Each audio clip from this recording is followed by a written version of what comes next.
আচ্ছা, এইবার আমরা দেখব যে আপনি ক্যাশে অথবা ব্যাংক অ্যাকাউন্টগুলোতে কিভাবে ওপেনিং ব্যালেন্স এড করবেন।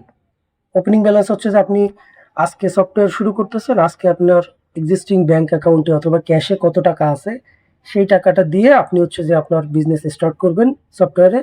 দেন তারপরে এখান থেকে ট্রান্সেকশন করবেন। এক্ষেত্রে আমার যদি ওপেনিং ব্যালেন্স এড করতে হয় তাহলে অ্যাকাউন্টিং এ যাব, বাম সাইডের মেনু থেকে।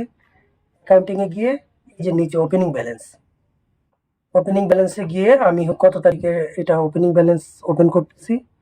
এরপরে আমার লেজারে সাপোজ আমি হচ্ছে আমার এই ব্র্যাক ব্যাংক গুলশান এর অ্যাকাউন্টে এখন আপাতত ৮ লাখ টাকা আছে। যদি কোনো রিমার্কস দিতে চান দিতে পারবেন, দিয়ে আমি অ্যাড করে দেব। ৮ লাখ টাকা আছে। এখন কি হবে? এখন হচ্ছে যে আমার দেখেন আমি যদি আমার চার্ট অফ অ্যাকাউন্টে যাই, আমার এই ব্র্যাক ব্যাংকে ৮ লাখ টাকা আমার অ্যাসেট আছে আর কি। এখান থেকে আমি যখন টাকা রিসিভ করব তখন এখানে টাকা বাড়বে, টাকা পেমেন্ট করলে এখান থেকে টাকা কমতে থাকবে।